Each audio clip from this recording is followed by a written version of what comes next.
Corría el año 1854 y el SS Arctic, el transatlántico de pasajeros más rápido de su época, partía para cruzar el Atlántico. Mientras navegaba a través de la bruma, desapareció lentamente hacia lo desconocido. Collins Line era una compañía naviera estadounidense que se fundó en 1818 y comenzó a comerciar en el transporte transatlántico en 1835. Sus barcos de vapor cruzaban el Atlántico desde Liverpool hasta Nueva York en solo 10 días. No parece muy rápido hoy, lo sé, pero en aquel entonces el mismo trayecto les tomaba a otros barcos varias semanas. Ligeros en el agua con sus cascos de madera, propulsados por una potente máquina de vapor, esos barcos eran la opción favorita de muchas personas de alto perfil. ¿Qué podría salir mal con una nave tan avanzada?, pensaban. Esto me recuerda a otro barco que todos creían que era insumergible. Pero bueno, volvamos a la línea Collins. Llegó a ser un verdadero líder en las rutas transatlánticas con solo otro competidor, Cunard's Line. Era una compañía británica que también aspiraba a ser la fuerza principal a través del paso del Ártico. En 1835, la compañía recibió un nuevo barco que viajó a Liverpool y regresó a Nueva York con el mayor cargamento jamás visto hasta ese momento. A partir de entonces, la línea Collins fue creciendo cada vez más. Parecía que solo le esperaban grandes éxitos. Desafortunadamente, sus lujosos barcos se volvieron muy costosos por la cantidad de carbón que usaban. La enorme fuerza de los motores, sumada a los débiles cascos de madera, hacía que requirieran muchas reparaciones después de cada viaje. Entonces, cada traslado terminaba siendo muy costoso, pero como los barcos eran seguros y tenían una gran reputación, la gente estaba dispuesta a pagar el precio y la empresa no entró en crisis. Habían logrado algo que nadie había conseguido antes. Como dije, sus barcos cruzaban el Atlántico en 10 días, y Edward Collins, el dueño, estaba muy decidido a mantener el ritmo. Sus 5 barcos superaban a la flota de Cunard, de solo 3. Este gran adelanto le brindó más atención. Aunque los barcos de Cunard eran más lentos con sus cascos de hierro, todavía daban ganancias, sin importar cuán lento navegaran. Entre los barcos de Collins, el Arctic, el tercero en ser lanzado, era el más grande, con 86 metros de largo y 2 motores de vapor de palanca lateral, cada uno con 1000 caballos de fuerza. Las ruedas de paletas hacían 16 revoluciones por minuto cuando estaban a toda velocidad. En el momento de su lanzamiento, la prensa lo llamó el buque más estupendo jamás construido en los Estados Unidos. Pero el glamour y la fama no pudieron evitar lo que vendría después. El 27 de septiembre, el Arctic estaba en su viaje de Liverpool a Nueva York, atravesando la espesa niebla a gran velocidad. Es posible que en ese momento, después de 4 años de viajes récord, la tripulación se sintiera demasiado confiada en las capacidades del barco. A solo 80 kilómetros de Terranova, andaban sin cuidado a través de la niebla sin contacto por radio, sonar o cualquier otra forma de identificación de objetos, equipados solo con el código Morse. Un barco más pequeño, el SS Vesta, que operaba como nave de pesca, a menudo trabajaba en Terranova. Estaba pasando por el mismo camino que el Arctic y se estrelló contra su costado. Conmocionado por la colisión, el capitán del Arctic le ofreció ayuda al Vesta, mucho más pequeño. Pero pronto quedó claro que el daño que parecía menor en el Arctic era en realidad grave. Debajo de la línea de flotación, el agua estaba entrando por un agujero. El costo de un casco de madera mucho más rápido ahora parecía demasiado. Entonces navegaron hacia tierra tratando de tapar los agujeros. Sin embargo, el agua seguía entrando, llenaba el casco cada vez más y empujaba el barco hacia abajo. Cuando la sala de máquinas se llenó de agua, las calderas se apagaron y así cayó la enorme potencia por la que el Arctic alguna vez fue legendario. El barco finalmente se detuvo por completo y la orden fue abandonarlo. Por aquel entonces, la ley marítima permitía que el Arctic llevara solo 6 botes salvavidas, capaces de salvar a solo 180 personas. La tripulación y algunos de los pasajeros lograron abrirse camino a bordo y ocuparon la mayoría de los asientos en esos botes. La situación se volvió muy tensa, todos se olvidaron de sus modales y no dejaron que las mujeres y los niños abordaran primero. El Arctic tardó 4 horas en hundirse. A bordo iban 150 tripulantes y 250 pasajeros. Aquellos que no pudieron encontrar un bote salvavidas hicieron un intento desesperado de construir sus propias balsas con partes del barco. 2 días después, solo 3 botes llegaron a la orilla. Los otros 3 nunca fueron encontrados. Lo creas o no, el grupo de rescate también salvó a algunas personas que habían estado aferradas a los escombros durante 2 días. A diferencia de la tripulación, el capitán se hundió con el Arctic, pero sorprendentemente sobrevivió. Es una de las 85 personas que lo lograron, de las 400 que estaban a bordo. Cuando llegó la noticia 2 semanas después, luego de la gran tristeza que causaron las pérdidas humanas, hubo una gran protesta por la poca seguridad. La prensa publicó publicó una serie de exigencias para que hubieran más botes salvavidas, suficientes para cada persona a bordo de un barco. Pero esas solicitudes fueron ignoradas. Este descuido conduciría a más desastres en el futuro. Tener suficientes botes salvavidas recién entraría en la ley marítima unos 60 años después, luego del desastre del Titanic. La esposa y los 2 hijos de Edward Collins también estaban a bordo del barco y no regresaron. Él estaba desconsolado, pero no dejó de administrar su negocio. La línea Collins tenía una reputación que mantener, la más grande, la más rápida y la más lujosa del Atlántico. Edward Collins construyó un barco mejor que cualquier otro. Se llamó Adriatic y era el más grande del mundo, con 2 máquinas de vapor alternas de un tamaño jamás visto. Estas máquinas de vapor en su momento eran tecnología de punta, aunque hoy en día solo se pueden ver en modelos y juguetes. Con la nueva incorporación de 2 mástiles, el Adriatic también podría navegar sin motores si fuera necesario. Afortunadamente, se sacaron algunas lecciones del desastre del Ártic. Pero antes de que se construyera su nuevo barco, el Adriatic, ocurrió otro desastre. El barco gemelo del Ártic también se hundió. Se piensa que este segundo barco estaba corriendo una carrera con Cunard y chocó contra un iceberg en algún lugar durante el recorrido. Esta extraña competencia se cobró la vida de 141 personas. La desesperación de Collins, sumada a sus cascos débiles, llevaron a la compañía a la bancarrota en 1858. El Adriatic recién construido, que había costado más de $1 millón, solo había hecho un viaje. E incluso ese viaje fue considerado un desastre. El barco chocó con un remolcador. De todas maneras, logró terminar su viaje inaugural en un tiempo adecuado. Después de que la empresa quebró, tuvieron que vender el barco por solo $50,000. Quitaron los grandes motores y los reemplazaron por velas. Aunque alguna vez fue el barco más grande en alta mar, solo 30 años después fue abandonado, considerado irreparable y anclado en un río. Los otros barcos también se vendieron para usar sus partes. Edward Collins abandonó la industria y buscó trabajo en tierra firme. Como la línea Collins ya no estaba en carrera, la de Cunard se fortaleció. Sin competencia, ganó la banda azul los siguientes 30 años. Y 180 años más tarde, después de producir cientos de barcos, aún tiene presencia en los mares, ya que ofrece viajes transatlánticos, viajes alrededor del mundo y cruceros de placer. Hasta el día de hoy, la línea Cunard es la única que opera barcos entre Europa y América. Todos miran a la azafata mientras pasa apresuradamente junto a los pasajeros. Ignora cualquier pedido que le hacen y se dirige a la cabina. La gente se mira confundida. ¿Hay algún problema con el avión? Entre todas estas personas preocupadas, un hombre está sentado, esperando pacientemente a que se desarrolle su plan. Nadie sabía el peligro en el que estaban a punto de entrar. Noviembre de 1971. Es Acción de Gracias. Todo el mundo está abordando un avión que va de Portland, Oregón a Seattle, Washington para las vacaciones. Parecía un día típico en el aeropuerto, salvo por D.B. Cooper. Nadie se fijó en él y nadie sospechó nada. Era un hombre misterioso. Y cuando digo misterioso, me refiero a que D.B. Cooper ni siquiera era su verdadero nombre. Hasta el día de hoy, nadie conoce su identidad real. Todo lo que sabemos es que compró un boleto a nombre de Dan Cooper, pero los medios comenzaron a contar esta historia identificándolo como D.B. Cooper, y desde entonces fue conocido por este nombre. Los testigos lo describieron como un hombre de mediana edad, de unos 40 años. Llevaba un traje oscuro con un impermeable negro, vestía una camisa blanca y una delgada corbata negra. El vuelo era corto, 37 minutos para ser exactos, por lo que nadie pensó que algo terrible podía suceder. Abordó un Boeing 727 con nada más que un maletín negro y una bolsa de papel marrón.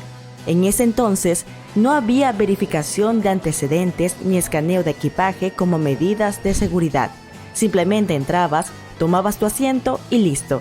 Se sentó estratégicamente en la última fila y pidió algunas bebidas justo cuando el avión estaba listo para despegar.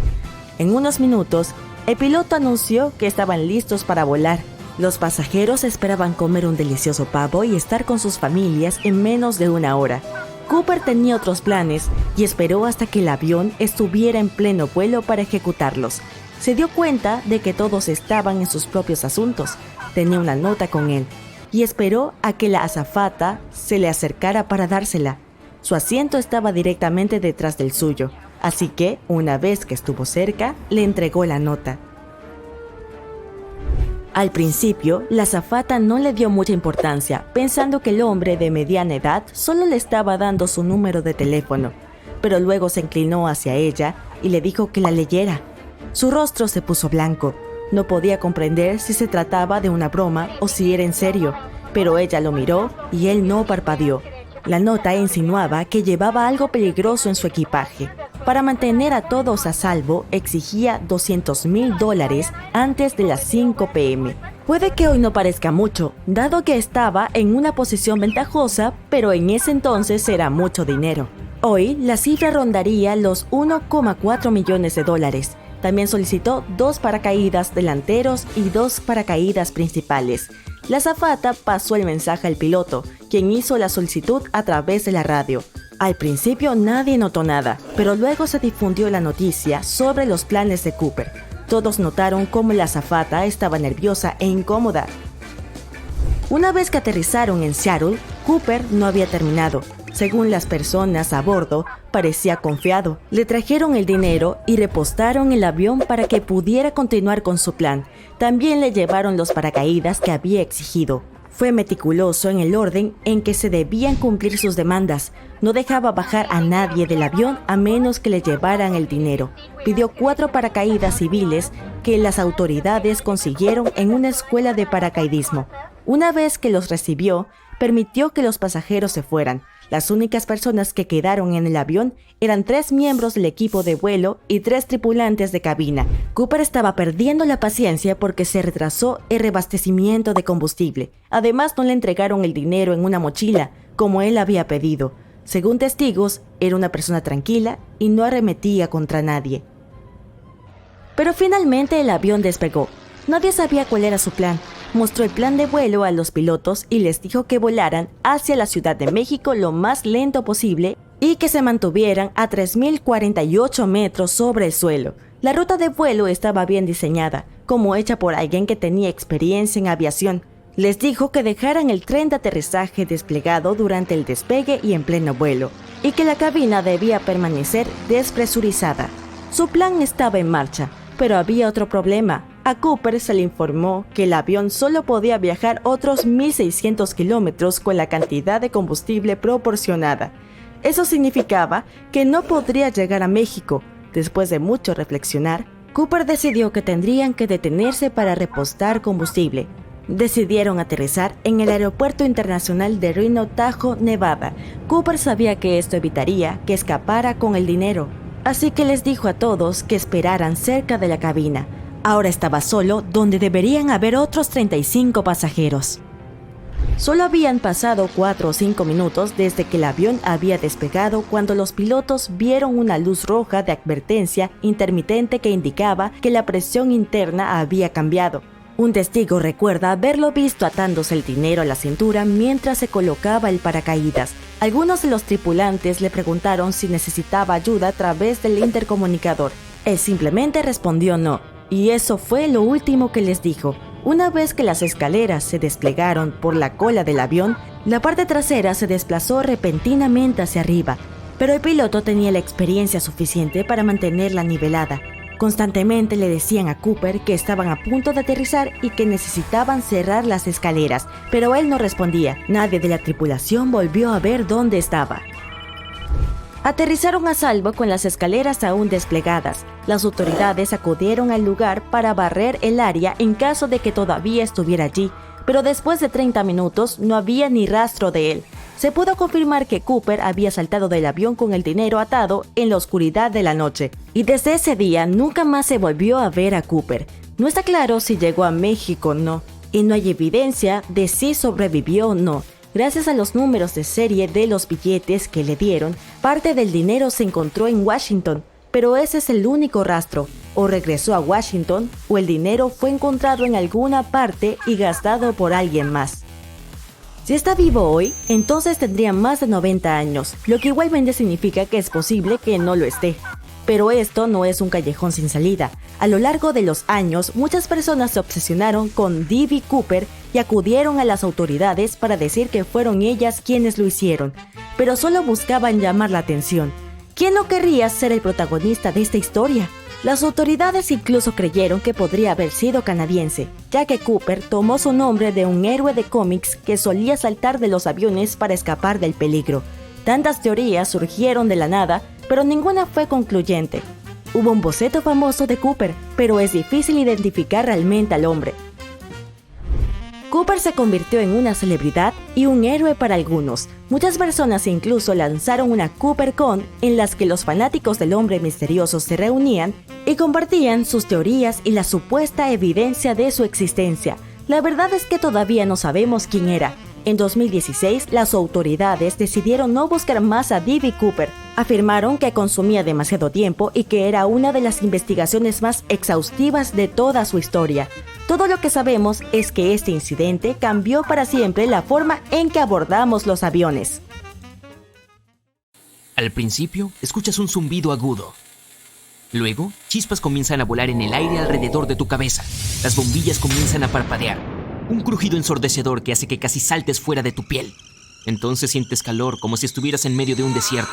Y gritas hasta que todo a tu alrededor se vuelve negro. Vuelves a tus sentidos con un grito ahogado.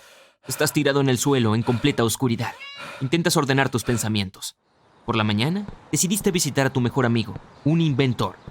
Había estado trabajando en un nuevo mecanismo, pero nunca te dijo lo que se suponía que hacía.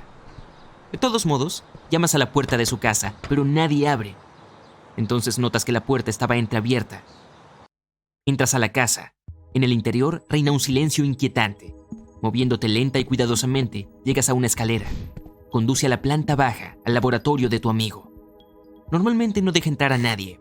Pero, ¿y si hubiera pasado algo y él estuviera allí solo, incapaz de pedir ayuda? Cuando abres una puerta de metal pesado que conduce al laboratorio, no puedes evitar pensarlo dos veces. La habitación está llena de equipos complejos, pero ninguna persona a la vista. Sales del laboratorio, abrumado con todos los tubos de ensayo y luces intermitentes. También estás un poco asustado por un extraño zumbido de baja frecuencia. Desafortunadamente, en un intento por salir de allí lo más rápido posible, no notaste un montón de cables debajo de tu pie derecho. Tropezaste con ellos y comenzaste a agitar los brazos para mantener el equilibrio. Tu mano, por supuesto, golpea un equipo y lo derriba. Se estrella contra el suelo, escuchas un zumbido agudo y el resto es historia. Ahora que sabes lo que pasó, es hora de salir de aquí. Te pones de pie y nada duele, genial. Subes lentamente las escaleras, llamando a tu amigo. No hay respuesta. Decides irte a casa primero y luego disculparte por el accidente. Pero antes de salir de casa, algo llama tu atención. Un espejo en la pared. Oh, eso es... ¿por qué no refleja? Confundido, miras fijamente la superficie del vidrio. Luego, muy lentamente bajas los ojos y miras tus manos. No están ahí en absoluto. Examinas el resto de tu cuerpo, o más bien su ausencia. No comienzas a gritar y a correr en círculos solo porque toda la situación se siente como una pesadilla. Pero no puedes negar lo obvio. Te has vuelto invisible. La ropa y los zapatos que usabas durante el accidente también son invisibles. Vas a la sala de estar y tomas un libro. Definitivamente puedes verlo. ¿Qué tal la comida? Vas arrastrando los pies hacia la cocina y abres la nevera. Por un segundo te distraes con un trozo de pastel sobre un plato azul. Un momento después, ya lo tienes en la mano. Todavía visible. Se desperdician tantas oportunidades. Como ese último modelo de teléfono inteligente con el que has estado soñando durante mucho tiempo. No puedes simplemente colarte en la tienda e irte con el teléfono en la mano. Vuelves al espejo. El pastel permanece visible hasta que lo pones en tu boca. Significa que si decides masticar algo, tendrás que comerlo muy rápido. Una dona levitando se vería extremadamente rara. Pero incluso si no puedes conseguir cosas materiales agradables, aún puedes tener algunas experiencias únicas. Te viene a la mente una idea brillante. ¿Qué pasa si te escabulles en algún lugar súper secreto y echas un vistazo a tu alrededor? Por ejemplo, un aeropuerto. Sobre todo porque hay uno cerca. Finalmente saciarás tu curiosidad. Intentas frotarte las manos. Aunque no las ves, tu cuerpo conoce el movimiento lo suficientemente bien. Sales y te diriges al aeropuerto, tarareando una melodía que se te ha quedado atascada en la cabeza. Pero después de que varias personas hayan volteado confundidas acerca de dónde proviene el sonido, decides guardar silencio. Un poco más tarde, descubres otro inconveniente de tu estado actual. Los perros. Aunque no pueden verte, pueden detectar muy bien tu olor. Un perro deja a su dueño y corre hacia ti. Olfatea tu pierna izquierda, gruñe y comienza a saltar a tu alrededor. Te quedas paralizado en el lugar. El dueño del perro silba y llama a su mascota. Pero en lugar de dejarte solo, el perro comienza a ladrar. Solo después de que el hombre dice su nombre, el animal se va. En media hora, bastante agitado, llegas al aeropuerto. Entras sin problemas. Te las arreglas para escapar de un guardia de seguridad, luego de otro. Pero tan pronto como te acercas a una puerta que parece particularmente prometedora, un sonido agudo de alarma te sobresalta. Parece que el sistema ha detectado el calor de tu cuerpo. Asustado por toda la conmoción que hay alrededor, te pones contra la pared para dejar pasar a los guardias de seguridad. El accidente apaga tu espíritu de curiosidad. Todo lo que quieres ahora es llegar a casa. Después de salir del aeropuerto te enfrentas a un dilema. ¿Cómo puedes llegar a casa? Se necesitarían siglos para llegar caminando. No puedes usar un alquiler de bicicletas porque ya sabes. No puedes tomar un taxi porque el conductor no te verá. Probablemente puedas subirte a un autobús, pero no hay autobuses cerca. Entonces, caminar es lo único. 2 horas después, estás agotado y más que listo para un descanso. Ves un pequeño parque con un lago al otro lado de la carretera. Árboles y algo de sombra. Estás a salvo. Te dejas caer en la hierba y dejas escapar un largo suspiro. En 1 minuto, ya estás dormido. Grrr. Te despiertas de un sobresalto. Ah, no, un perro grande está sobre ti. Y no parece que se vaya a ir pronto del lugar. Te levantas con cuidado y comienzas a retirarte lentamente. Cuando ya no puedes soportar la tensión, te das la vuelta y corres, y el perro te pisa los talones. En un momento te acercas al lago y saltas. El agua fría moja todo tu cuerpo, entrando en tu nariz y boca. Cuando regresas a la superficie, ya hay una pequeña multitud de asistentes al picnic reunidos alrededor. Agitan sus manos discutiendo cuán grande debe ser un pez para causar tal ruido. No puedes simplemente nadar hasta la orilla y salir del agua frente a sus ojos. Por eso aguantas la respiración y te sumerges más profundo. Pronto llegas al otro lado del lago y finalmente te arrastras hasta tierra firme. Ay, no, puedes ver parcialmente tu cuerpo. Está cubierto de barro, algas y otras cosas muy visibles. No puedes aparecer en la calle medio visible y medio no. Pasas la siguiente media hora sentado detrás de un arbusto, esperando que tu ropa se seque. Luego, te limpias lo mejor que puedes. Se está haciendo de noche. Estás cansado, sediento, hambriento y somnoliento. Y tu casa todavía está lejos. Se te ocurre una idea brillante cuando pasas por el hotel más caro de la ciudad. Ahí es donde puedes descansar. Además, nunca antes habías estado en un lugar tan lujoso. El hotel tiene puertas corredizas y te las arreglas para colarte dentro entre los otros huéspedes. Nadie te nota ni te cuestiona. Tomar un ascensor parece demasiado arriesgado, por eso subes las escaleras hasta llegar al último piso. ¡Oh, qué vista vas a tener esta noche! Pero todavía hay un problema. ¿Cómo entrar en una habitación? Parece que tienes suerte. Una empleada está limpiando una de las suites más grandes y la puerta está abierta. Entras silenciosamente y te quedas quieto en la esquina. Pronto la empleada se va y... ¡wow! ¡Qué posibilidades! Te das un largo baño de burbujas disfrutando de la vista nocturna de la ciudad. Luego, ves algunos programas en una enorme televisión de pantalla plana. Juegas con todo tipo de controles remotos, te preparas una taza de delicioso café y te sientas en todos y cada uno de los sofás de la suite. Cuando ya no puedes mantener los ojos abiertos, te acuestas en la cama más suave en la que has estado en tu vida. Te quedas dormido con una sonrisa en tu rostro. Un grito te despierta. Parpadeas y abres los ojos. La empleada de ayer te está mirando con la boca abierta. ¡Ay, no! Tu invisibilidad debe haber desaparecido.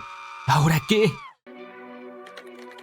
Llamadas, páginas de internet, links maliciosos. Esas son las formas en que pueden estafarte en el siglo XXI. Pero, ¿qué tal si alguien intentara venderte la Torre Eiffel, el Big Ben o incluso el puente de Brooklyn? Cuesta creerlo, pero todas estas cosas y muchas otras similares han sucedido a lo largo de la historia. Es posible que ya hayas oído hablar de George C. Parker, uno de los estafadores estadounidenses más fascinantes. Operó principalmente a finales del siglo XIX. Estafador es un término que solemos usar para hablar de una persona que engaña a los demás. Primero se gana su confianza y luego los persuade para que crean algo que no es cierto. Parker era neoyorquino y se ganaba la vida haciendo ventas ilegales de lugares emblemáticos que en realidad no poseía. Logró vender propiedades tan populares como la Estatua de la Libertad, el Madison Square Garden, el Museo Metropolitano de Arte y, por supuesto, el puente de Brooklyn. Ese es su logro más famoso. Vendió el puente varias veces, al menos 2 por semana. Una vez llegó a venderlo a $50,000. El nuevo propietario ni siquiera sabía que había sido víctima de una estafa hasta que la policía de Nueva York le impidió hacer cosas que normalmente podrías hacer en tu propiedad, como instalar cabinas de peaje. El puente de Brooklyn abrió sus puertas a fines del siglo XIX. Era un puente de peaje, lo que significa que los peatones debían pagar cada vez que querían cruzarlo. Los jinetes debían pagar 5 centavos y si tenías un caballo y un carro te costaba 10 centavos. Decenas de miles de personas lo cruzaban cada día cuando iban a trabajar desde Brooklyn hasta Manhattan. Un par de años más tarde, este peaje fue retirado, por lo que obviamente algunos pensaron que podían traerlo de regreso. Parker solía elegir diferentes nombres para llevar a cabo sus estafas, como Warden Kennedy, James J. O'Brien, Sr. Taylor y Sr. Roberts. También usaba múltiples métodos para presentarse como el propietario legal de las propiedades que vendía. Por ejemplo, falsificaba documentos para hacer más creíbles sus estafas y montaba oficinas falsas cuando era necesario. Además, cuando vendió la tumba del general Grant, se hizo pasar por su nieto. Uno de los lugares más populares en los que operaba era la isla Ellis. Esperaba a las personas que llegaban de diferentes países, especialmente a los que traían dinero para invertir en nuevas empresas. Su blanco favorito era no solo la gente que quería trasladarse a los Estados Unidos, sino los turistas en su primera visita a Nueva York. Bonita bienvenida, ¿cierto? En el Reino Unido había un hombre que hacía algo similar, pero en sentido contrario. Arthur Ferguson vendió monumentos nacionales famosos y otras propiedades públicas a turistas procedentes de los Estados Unidos durante la década de 1920. Vendía obras como el Big Ben, la columna de Nelson en Trafalgar Square y el Palacio de Buckingham. Y sí, también vendía esos edificios una y otra vez y hallaba diferentes compradores para ellos. Logró estafar a muchas personas porque los compradores no estaban bien informados. Además, una vez que descubrían la verdad, les daba mucha vergüenza contar la historia en público. Ferguson viajó a los Estados Unidos y vendió la Casa Blanca a un granjero, que debía pagarle $100,000 anuales. Al igual que George Parker, Ferguson también intentó vender la Estatua de la Libertad a un turista de Australia. El hombre quería comprar la impresionante estructura, pero no logró reunir el dinero a tiempo. Ferguson se impacientó cada vez más. Sacaba el tema todo el tiempo y presionaba a su comprador para que consiguiera el dinero, por lo que el australiano comenzó a sospechar. Decidió contar la historia a la policía, y fue así como lograron atraparlo. Lo condenaron a 5 años, ya que averiguaron otras estafas que había hecho en el pasado. La Torre Eiffel también se puso en venta en algún momento de la década de 1930. Victor Lustig fue otro famoso estafador que por aquel entonces tenía 46 años. Dejó boquiabiertos a los Estados Unidos de la era del jazz, así como al resto del mundo. Durante su estancia en París, hizo un gran negocio.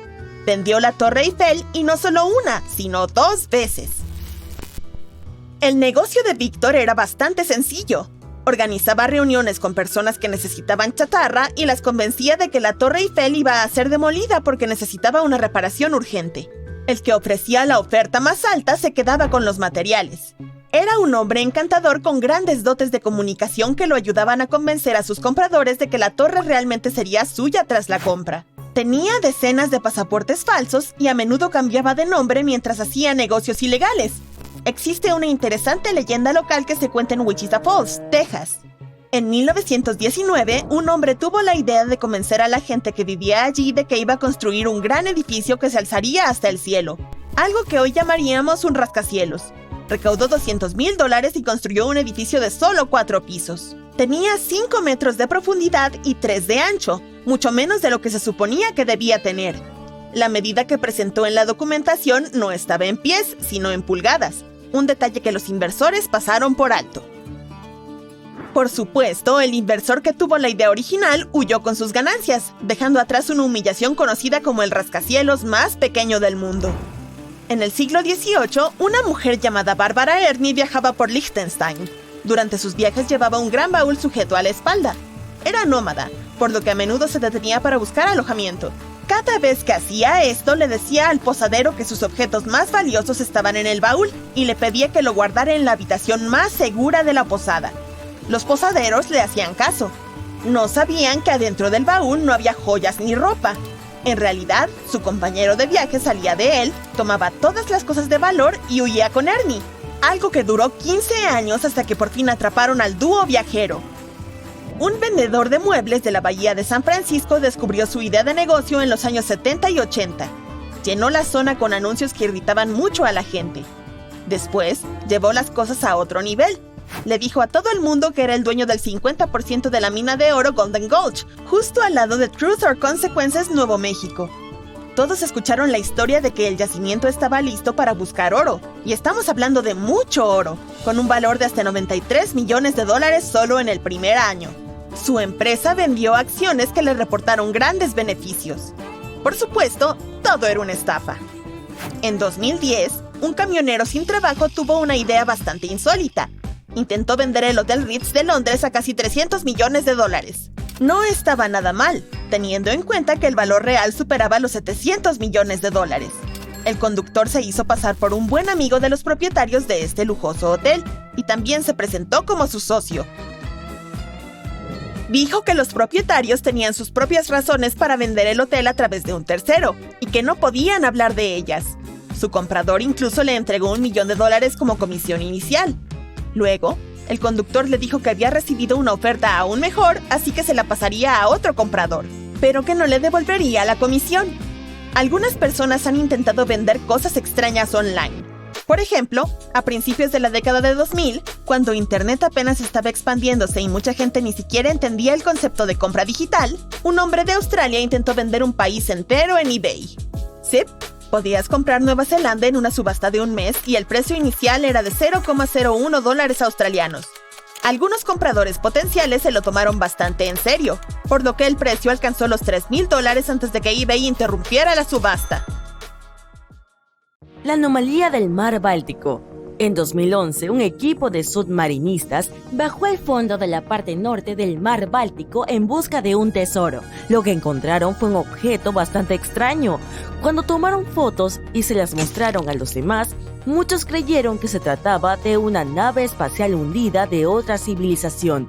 Otros pensaron que el objeto había sido formado por causas naturales, pero los metales del interior de la estructura definitivamente no podían haberse formado de manera natural. En la actualidad, algunos científicos incluso creen que fue algo que apareció durante la glaciación. Tal vez sea un meteorito que terminó atrapado bajo el hielo en aquel entonces. Un maelstrom es un remolino, una especie de poderosa corriente rotativa que se forma cuando dos corrientes chocan y crean un vórtice circular. Hasta los intrépidos vikingos les temían, ya que eran fuerzas tan poderosas que podían hundir grandes barcos. Estos remolinos siguen siendo peligrosos incluso hoy en día. Por suerte, no para las grandes embarcaciones modernas, que son lo suficientemente grandes como para soportar su fuerza. Pero un crucero que se mete en un maelstrom suele enfrentarse a enormes olas que pueden sacudir de lado a lado incluso a los barcos grandes con bastante intensidad. Un maelstrom puede acumular la fuerza suficiente como para convertirse en una especie de agujero negro submarino. Sí, los agujeros negros no solo están presentes en la fría extensión del espacio, también puedes encontrarlos en nuestro planeta, agitándose en los océanos. Son similares a los del espacio, ya que están tan compactados que nada de lo que atrapan puede escapar. Los agujeros negros submarinos suelen tener hasta 150 kilómetros de diámetro. Si te metieras en uno de ellos, probablemente ni te enterarías. Estos agujeros negros se comportan como vórtices. Sin embargo, debido a su tamaño, hasta los profesionales tienen problemas para ver sus límites. Pasemos a algo más relajante. La próxima vez que vayas a la playa, presta atención y quizá veas un fenómeno óptico llamado destello verde. Puedes verlo poco después de la puesta de sol o justo antes del amanecer. Se produce cuando el sol está casi completamente por debajo del horizonte, mientras su borde superior sigue siendo visible. Durante 1 o 2 segundos, ese borde superior del sol se volverá verde. Esto se debe a que estás viendo el sol a través de las partes más gruesas de la atmósfera mientras se mueve hacia abajo. A medida que se sumerge en el horizonte, la luz se refracta o se dobla en la atmósfera y se dispersa. Para ver mejor este fenómeno, espera que sea un día despejado sin nubes ni neblina en el horizonte. ¿Planeabas pasar el día nadando en el mar solo para descubrir que el agua está roja? Mejor no entres. Florida es conocida por sus mareas rojas. Se producen cuando la concentración de un alga microscópica específica es superior a la normal. Miles de especies de algas en aguas marinas y dulces son en su mayoría inofensivas para los animales y los seres humanos. Incluso nos ayudan ya que son una fuente importante de oxígeno, pero algunas de ellas, como las algas que tiñen el océano de rojo, pueden ser extremadamente peligrosas para los animales marinos, como las tortugas, los peces y las aves marinas. Este tipo de algas pueden crecer sin control y producir neurotoxinas perjudiciales para los seres humanos, sobre todo para los que tienen problemas respiratorios. Es importante que estas personas eviten las zonas de marea roja, y más aún cuando los vientos son lo suficientemente fuertes como para empujar las algas hacia la orilla. Los volcanes pueden arrojar gases venenosos, cenizas y lava a rojo vivo, los peligros más obvios que la mayoría de nosotros ya conocemos, pero los volcanes submarinos pueden ser muy engañosos a su manera. A veces, cuando se encuentran en aguas poco profundas, revelan su presencia lanzando restos de roca y vapor por encima de la superficie. Como los volcanes submarinos están rodeados de un suministro ilimitado de agua, pueden comportarse de manera diferente a los de la tierra firme. Cuando entran en erupción, el agua del mar se introduce en los respiraderos submarinos activos. La lava puede extenderse por un fondo marino poco profundo o incluso llegar hacia el mar desde volcanes terrestres. Cuando se encuentra en el agua, puede enfriarse tan rápidamente que se rompe y forma escombros y arena. Por esa razón hay grandes cantidades de restos volcánicos allí. ¿Conoces esas populares playas de arena negra en Hawái? Así es como se formaron. Obviamente la lava y las poderosas erupciones no suenan seguras, pero los volcanes submarinos en aguas más profundas son igual de peligrosos por más que no necesariamente estén en erupción. Producen zonas de burbujas que reducen la densidad de las aguas circundantes, lo que incluso puede llegar a hundir barcos. Lo peor es que, si observas la superficie del océano, no notarás que algo anda mal. Mientras tanto, las pequeñas burbujas están ahí, haciendo que los barcos pierdan su capacidad de flotar y con prácticamente ningún aviso. El mar cruzado es un fenómeno inusual, hermoso de observar, pero también muy peligroso. Ocurre cuando aparecen olas cuadradas, que son más comunes en las partes poco profundas del océano. Es algo que se puede ver a menudo en Francia o en ciertas playas de Tel Aviv, pero también puede ocurrir en varias zonas costeras de todo el mundo. Un mar cruzado se muestra como dos patrones de olas que viajan en ángulos oblicuos y producen esta forma de tablero de ajedrez. Suele ocurrir cuando dos sistemas de olas se encuentran o cuando un sistema empuja las olas en una dirección mientras un viento fuerte las empuja en otra. Estas olas cuadradas pueden ser peligrosas para nadadores y navegantes, ya que a veces resultan bastante impredecibles y altas, de hasta casi 3 metros. A veces este fenómeno se denomina paredes blancas. Estas olas pueden ser tan potentes que incluso son capaces de volcar botes grandes. Si llenas un vaso transparente con un poco de agua del océano y lo miras de cerca, verás que está lleno de partículas muy pequeñas. El agua de mar contiene sales disueltas, grasas, algas, proteínas, detergentes y otros trozos de materia artificial y orgánica. Si agitas ese vaso, verás que se forman pequeñas burbujas en su superficie. Así es como se forma la espuma del mar cuando las olas y los vientos agitan el océano. Si ves espuma de mar espesa, es posible que las floraciones algales la hayan producido. Y cuando las grandes floraciones de algas se deshacen en el mar, grandes cantidades de esa materia se desplazan en dirección a tierra firme.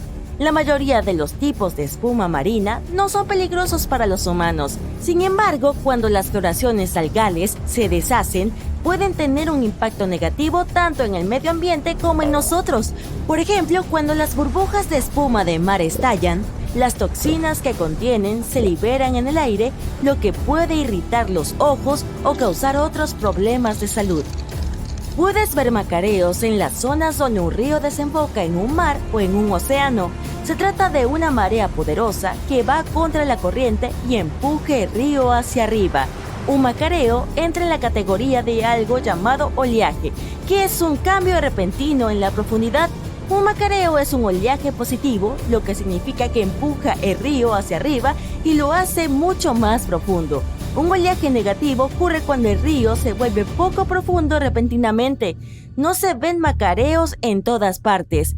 Para eso, el río debe ser poco profundo y tener una salida estrecha al mar. El lugar donde se encuentran el mar y el río debe ser plano y amplio.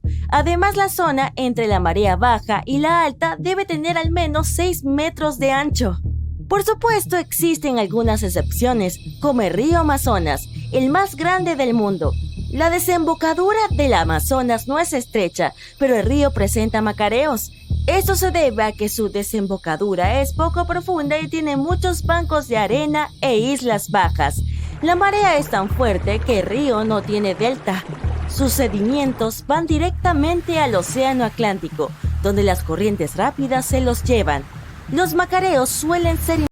Odio tener que decirte esto, pero el dinero no está hecho de papel, lo que también demuestra que este no crece en los árboles. La mayoría de los billetes están compuestos por un 25% de lino y un 75% de algodón. Por eso tienen tal aspecto y tacto característicos. En el siglo XIX el dinero estaba hecho de papel de pergamino, por eso la gente podía falsificarlo muy fácilmente a diferencia de lo que ocurre ahora. La Torre Eiffel es casi 15 centímetros más alta durante el verano. Cuando calientas una sustancia, sus partículas comienzan a moverse más activamente y ocupan un mayor volumen. Eso es algo llamado expansión térmica. Cuando la temperatura baja, la sustancia vuelve a contraerse. Este efecto es más evidente en los gases, pero también puede observarse en los líquidos y los sólidos, incluido el hierro. Por eso se construyen grandes estructuras como los puentes con juntas de dilatación. Permiten que una estructura tenga cierto margen de maniobra para expandirse y contraerse, y esos cambios no causan ningún daño. ¡Wow! ¿Tengo unos pantalones así? La miel puede durar miles de años sin echarse a perder. Las abejas se posan en las flores para recoger el néctar azucarado. Luego lo transportan de vuelta a su colmena y lo transfieren a otras abejas obreras. Estas reducen el contenido de agua del néctar bebiendo y regurgitando repetidamente el líquido. Vómito de abeja. Unas enzimas especiales en sus estómagos descomponen la glucosa del néctar y este se vuelve más ácido. Las abejas depositan este néctar en el panal y comienzan a abanicarlo con sus alas para que el agua se evapore más rápidamente. La miel es ahora muy ácida y tiene poco contenido de agua, lo que evita que se pudra. Las bacterias que provocan el deterioro del resto de los alimentos no pueden sobrevivir en estas condiciones. Hace mucho tiempo la gente no elevaba sus colchones del suelo. Esta práctica comenzó en el antiguo Egipto y continuó en muchas otras culturas. La gente se dio cuenta de que hacía frío en el suelo y que podían calentar sus camas más fácilmente si estaban lejos de él. Las casas solían tener más corrientes de aire. El viento frío entraba por debajo de las puertas. No había calefacción central, así que la gente tenía que encontrar otras formas de mantenerse abrigadas. El aire caliente tiende a subir, y si estás situado más alto no tendrás tanto frío como en el suelo. Además, de esta forma, la gente podía mantener sus camas limpias con más facilidad. En las casas sencillas, los suelos solían estar mucho más sucios que ahora, y toda esa suciedad solía migrar a las camas. Siguiendo con el tema de la suciedad, ¿crees que la gente es limpia y ordenada por naturaleza? Al fin y al cabo, nuestros antepasados, que vivieron hace miles de años, ya usaban letrinas y se arreglaban el pelo con peines, y mantenían sus casas y a ellos limpios. La necesidad natural de higiene y limpieza está impulsada por nuestro sentido del asco. Es el mismo mecanismo que ayuda al cuerpo a mantenerse a salvo y lo protege de diferentes infecciones. Por eso somos más sensibles a ciertos olores y cosas, pero seguimos teniendo algunos hábitos bastante descuidados. Por ejemplo, comer botanas sobre el teclado. Yo desde luego nunca lo hago, pero hay animales que son aún más pulcros que nosotros los humanos. Por ejemplo, a las serpientes de cascabel les gusta mantener su entorno ordenado. Algunos incluso usan sus cuellos musculosos y sus cabezas triangulares para barrer la hierba desordenada cuando cazan. A muchos animales les gusta despejar su camino cuando van en busca de su futura comida. También a los reptiles. Menos vegetación aumenta sus posibilidades de atrapar la comida. Los pájaros cantores también prefieren mantener el orden y deshacerse de la comida no consumida, las cáscaras de los huevos u otros desperdicios en sus nidos. De este modo también hacen que sus hogares sean menos visibles para sus enemigos. Mientras tanto, en el espacio, las sombras son más oscuras en la Luna que en nuestro planeta. Esto se debe a que la atmósfera de la Tierra dispersa más la luz solar. Pero si pudieras visitar la Luna, observarías sombras tan oscuras que no podrías ver por dónde vas. Además, notarías huellas frescas en la superficie lunar. La gente no ha puesto el pie ahí desde hace varias décadas, pero las huellas parecen haber sido dejadas justo ayer. Como no hay agua ni viento en la luna, nada puede borrar estas huellas, así que pueden permanecer ahí en su forma original durante miles de años. Así que cuidado con lo que pisas, ¿eh? El núcleo de la Tierra contiene suficiente oro para recubrir todo el planeta, y si se decidiera hacerlo, el nivel de este metal precioso llegaría a la altura de las rodillas. Durante miles de años, la gente ha estado extrayendo oro y platino, junto con un montón de otros minerales preciosos, por debajo de la superficie de nuestro planeta. Por eso es posible que hayamos agotado algunos de los minerales en ciertas zonas, pero la Tierra sigue teniendo un gran número de depósitos de este tipo, especialmente si nos acercamos a su núcleo. Esto se debe a los innumerables meteoritos que chocaron con nuestro planeta durante el periodo de su formación. Esos contenían diferentes minerales, entre ellos el oro.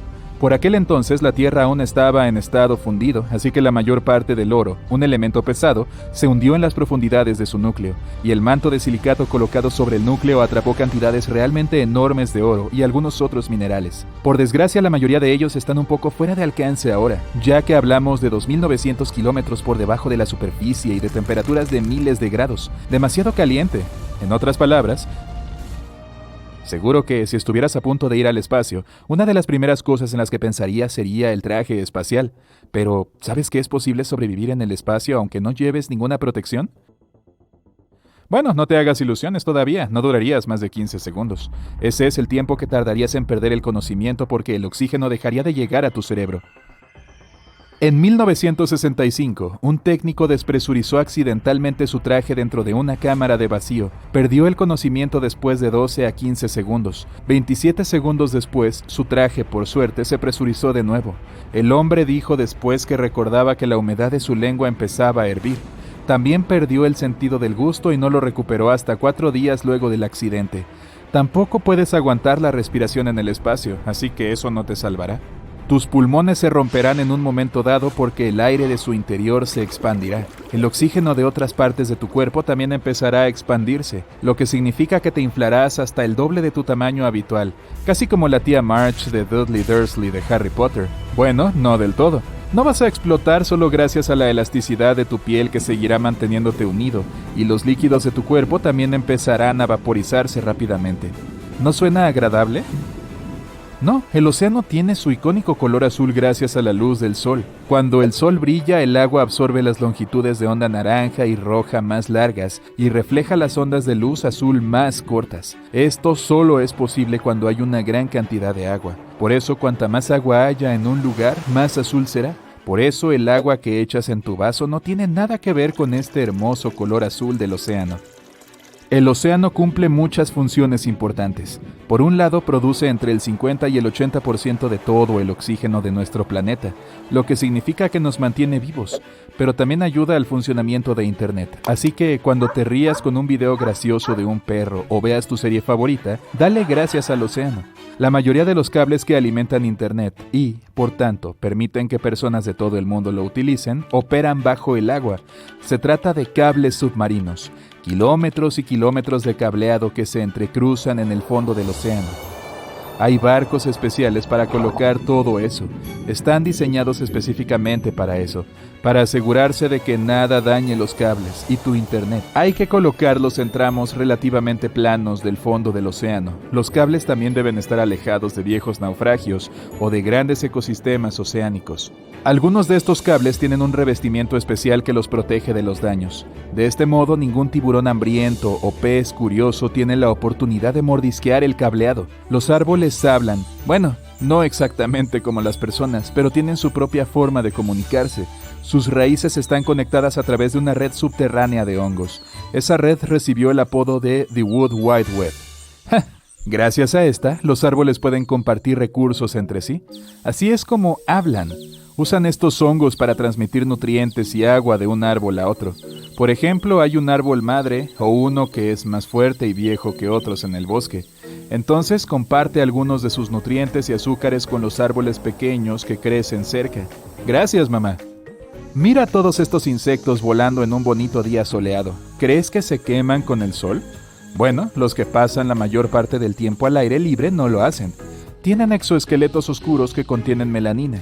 Así es como bloquean la radiación UV. Pero los que viven bajo tierra y en el agua o las criaturas nocturnas tienen una piel más pálida y fina. Si pasan demasiado tiempo al aire libre durante el día, pueden sufrir quemaduras solares o, lo que es peor, ser devorados. Podrían ser devorados.